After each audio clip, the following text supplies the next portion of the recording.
That leaves us with one team. This is going to be like an hour This, in itself. this is going to be really bad. Seattle Sounders Here we fight. go. All right, Fight. let's just get this out of the air for any Seattle fan that's listening. Your team is impossible. It is just impossible. Like you guys are just so talented. It's just impossible. When you have a So team, cut us some slack. when you have a team that literally has never missed the playoffs and has been in the finals 4 of the last 5 years or whatever that is, yeah, this gets a little silly. But at least we know that Josh Ford is a starting goalkeeper. All right, in goal, I have Stefan Fry. Yes, And that's his the back, easiest, the one and only easy position on this team. his backup is Casey Keller. I'd also put Michael Sperning in there too, but I'll put Casey Keller on the bench. Every player is going to have at least two backups. It's going to be stupid. Probably. At the right back position, this one also I think was pretty straightforward. Kelvin Leerdam, and you're going to put DeAndre Yedlin, I think. I put Leardom, but I wouldn't say it's straightforward because I think Yedlin deserves to be in the conversation. Definitely. I mean, he was. I mean, you don't get a move to Spurs if you're not a talented player, and I know that he's like a lot of speed as opposed to like technical ability, but I would still have him in this conversation. So let me ask you something. Mm-hmm. Right now, at the peak of their career, Kelvin Leerdam or DeAndre Yedlin? Both at the peak of their career. Well, like if you had to pick one from their time at Seattle, who are you taking? Don't think about just the way they play. Don't look at titles. Don't look at awards. Don't look at any of that. Who are you taking? I'm leaning towards Leardom, but that's mostly because I feel like I watched Leardom more than I did Yedlin. The impact that DeAndre Yedlin made on this league was something that so we talk about Kamar Lawrence being so dominant on that left-hand side. DeAndre Yedlin was that on the right-hand side, and he was also a homegrown player. Right? So he was the first real homegrown to step on the field for this team and be like, oh, damn, this guy can ball. Now, you want to go back and look at trophies and titles. Mm-hmm. DeAndre Yedlin, Cup Supporter Shield double. Kelvin Leerdam, 1 cup. So Kelvin Leerdam helped them get to this, these finals all the time, but he never helped them win. In fairness, Yedlin never won a cup. True, but he's got a double, and he's got an open cup. Sure, and he's got and he's got arguably something even more important, and that's a Supporter Shield before 2019, which is really the league title. Mm-hmm. Right? And I'll die on this hill. Before 2019, the Supporter Shield was more impressive than the MLS Cup. Now, let me rephrase that. Before 2019 and after like 2014, that span where you had like 34, 35 games playing every single team once was more important than winning MLS Cup. Yeah, I'm thinking at the time too. I mean, nowadays we're like cranking out homegrown players and sending them off to Europe with a much better regularity. But at the time when Yedlin made the jump from Seattle to Tottenham, that felt like a big deal. Like that felt like the first time that's happened maybe in a long time, maybe ever. Not ever. I won't say ever. But it felt big. It felt huge. Yeah, I wish there was a list of like every homegrown and where they ended up going. Oh, that's an episode idea. Here you go. We got them. Leading homegrown. Oh no, that's records and goal scorers and stuff. Yeah, that is an episode. Where did our homegrown players go? I like that. Cool. I'm gonna put Yedlin in there. I'm gonna put Yedlin also, especially for going off of talent. Yeah. I mean, that's what I had written down too. I was like, if you want to go off legacy, you go, I think, Leardom. But if you want to go off talent, I think you go Yedlin. Yeah, and we're trying to make the best team, period, not the best team like. Yeah. Speaking of best team overall, at center back, Chad Marshall. Let's get that. That's Yes. another. We got one of them. Yes. And I've also put in Roman Torres. And Okay. I will hear arguments that are not Brad Evans. Okay. Any reason why not Brad Evans? Because Brad Evans played outside back. Okay. At least at the latter stage of his career. Listen, I will trust your opinion more than mine.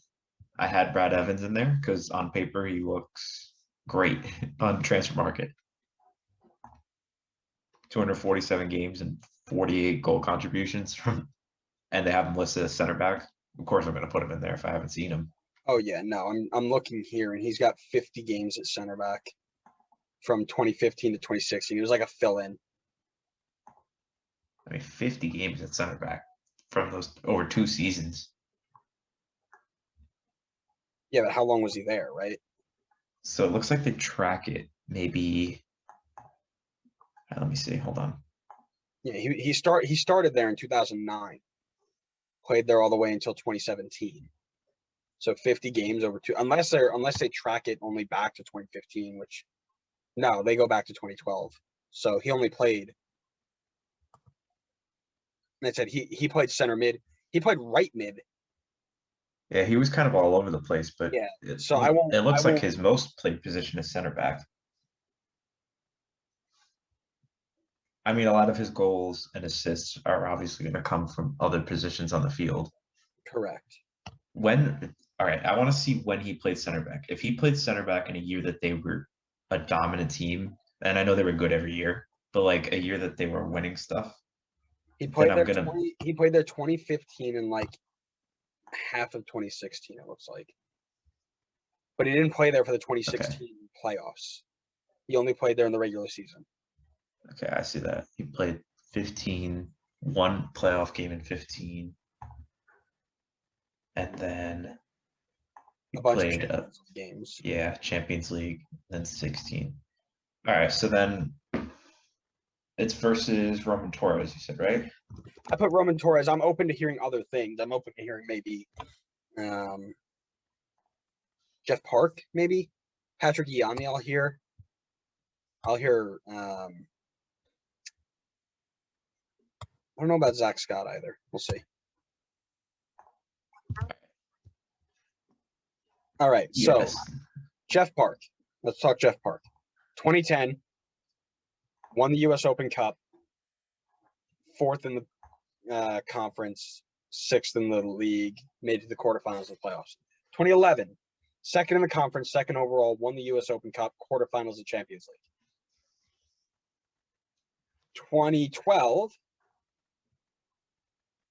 3rd in the conference, 7th in the table, semifinals of the playoffs, runners-up in the U.S. Open Cup, semifinals of the Champions League. Started center back all those games. Patrick Iani played from 2009 to 2014. 3 U.S. Open Cups, 4 U.S. Open Cups, right? 2009, 2014. First in a supporter shield. Finals all throughout. Goodness me, this man had one hell of a career. Won 3 Open Cups with the Sounders and a supporter shield. Zach Scott, 2002 to 2017. If we just go stats here real quick.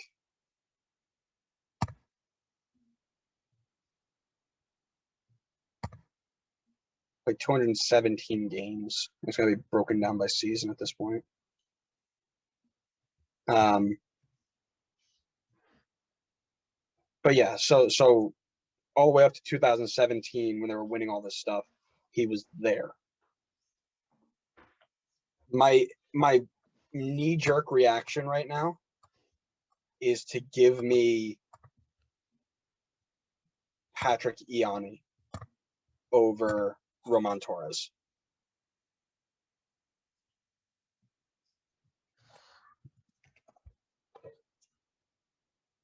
Yeah, I was looking at Torres, and so he's got 2 cups. He won in 16 and 19 with them. And in fairness to him, it looks like he played every playoff game in both of those seasons. The reason I had him in there was because of his impact on the playoff run that they had. Yeah. That being said, yeah, go ahead. I think Ianni and his impact on everything that was going on with the Open Cups is a little bit more impressive. Now, granted, Zach Scott's on paper 4 Open Cups, a Supporters Shield, and an MLS Cup. However, you playing all those games? Goodness me. No, so he wasn't there for that playoff game, or well, he played. Yeah, Zach Scott wasn't a consistent day in, day out guy. So I'm not like super hyped about having him in there. So he's got a good resume. I'm gonna say no to Zach Scott. Okay. I'm gonna say if you're gonna do that for him, then it's got to be the same for Roman Torres because he was the same way. For sure. He just like didn't play much in the regular season. Yeah, it just came out big in the. All right, I'm cool with that. So that we're gonna take Roman Torres out, put Patrick Ianni in, and I'm gonna put Jeff Park on the bench. That'll be the backup center back. Cool. Yeah, and I think we'll just listen to see what other people have to say on that one. Oh man, we're gonna get flamed. Listen, we can only do so much. This team is so hard to pick from. Really At least we got Chad Marshall right. Yeah, and Stephen Fry, I guess. Yeah, it's the little ones. Yeah, right. Left back, I have Leonardo Gonzalez. Me too.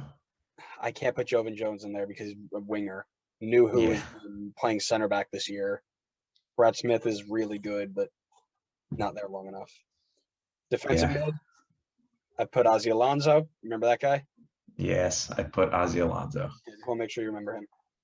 Just all right. Now that we're like getting farther into the team, I just wanted to let you know I made a 4-1-2-1-2 wide. Okay, so you only put 2. No, wait, you didn't put Christian Roldan in? I did, but I put him on one of the wings. For who? I don't listen. People have to get taken off somehow. What? Listen, there's going to be guys that both of us leave off. We'll just talk about it. We'll talk through it. We're gonna yell about it. All right, so I've got Christian Roldan in my center mid spot, and I've got Ladero at the cam. Yes, I have Ladero at the cam too. I've got Jordan Morris playing left mid, Clint Dempsey playing right mid, and Obafemi Martins playing striker. Now, I get that you wanted to make 2 strikers for this, but who did we take out? Oh, so you didn't take anybody out. You just changed him from a midfielder to a winger. Yeah, pretty much. Oh, okay. I'm cool with that. Because Roldan did play a lot of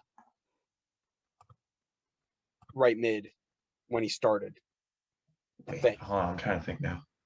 Did he? So you had Dempsey on the wing with Jordan Morris. Okay, yeah, I just shifted stuff around. So I had Dempsey as a striker, and I had Roldan on the right. Okay, so if we did this, we go insert. This is GK, right back, center back, center back, left back, CDM. This is your right mid. This is a cam. It's your left mid, striker. That's totally cool. I'm all right with that. Just to get him in, I'm cool with that. Because Dempsey up top with Martins might have been the deadliest combo of all time. I know. You know what hurts? It hurts so much to not put Freddie Montero on I would this say team. Freddie Montero's out. Rui Diaz too. Rui Diaz is probably a good shout too. Listen. I know you. The earliest memory I have for the Seattle team is that partnership of Obafemi Martins and Clint Dempsey because they were just ridiculous together. Yep. But I am open to listening to other people make an argument for other people at striker other than Obafemi. Mauro Rosales also gets in there on the bench. I know I left off someone else. Oh no, I think it was just, I guess, Freddie Montero and Rui Diaz. I don't think João Paulo has been there long enough for anybody to say yes or no. So I'm going to keep him off. Zakuani?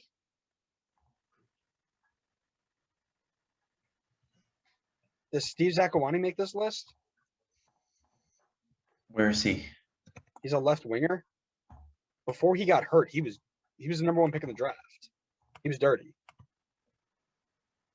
Where are you putting him in this list? Oh no, I'm on the bench. I'm saying on the bench. Oh, okay. Yeah, if you want to put him on the bench. You know Lamar Nagel's playing indoor soccer right now? Look at him go. Good for him. Yeah. I'm not putting Lamar Nagel on this, but Freddie Lundberg. Does Freddie Lundberg make this list? I don't know, does he? He was on our list of Can't believe he played there. yeah. Do you want Gustav Svensson on this team? On the I was bench? thinking Svensson too. I was thinking Svensson as a bench center mid. Yeah. You want Brad Smith on the bench? I don't know if I want Brad Smith or if I want Will Bruin. You want Brad Evans on the bench? I'll put Brad Evans on the bench. It's tough because he just played so many different positions. Yeah, well, I mean, having that flexibility is pretty good. Will Bruin probably gets in this list, right? It's going to be like 20 people on the bench. Eddie Johnson probably has to get in this list. 29 goals in 65 games. Just everybody. Everybody makes the list. Nelson Valdez. What a guy. Yeah, that Let's just see what happens. that's gotta I can't. All right, so let's run through it. One more time in the 4-1-2-1-2 wide formation. Uh-huh. Stephen Fry, DeAndre Yedlin, Chad Marshall, Patrick Ianni, Gonzalez, Alonso, and Ladero in the middle, with Roldan and Morris on the flanks, Dempsey and Martins up top. On the bench, Casey Keller, Leardom, Jeff Park, Freddie Montero, Rui Diaz, Rosales, Zakuani, Svensson, Brad Evans, Will Bruin, Eddie Johnson. There's so many people on the bench. Bro, this makes me feel like we were looking at DC United again.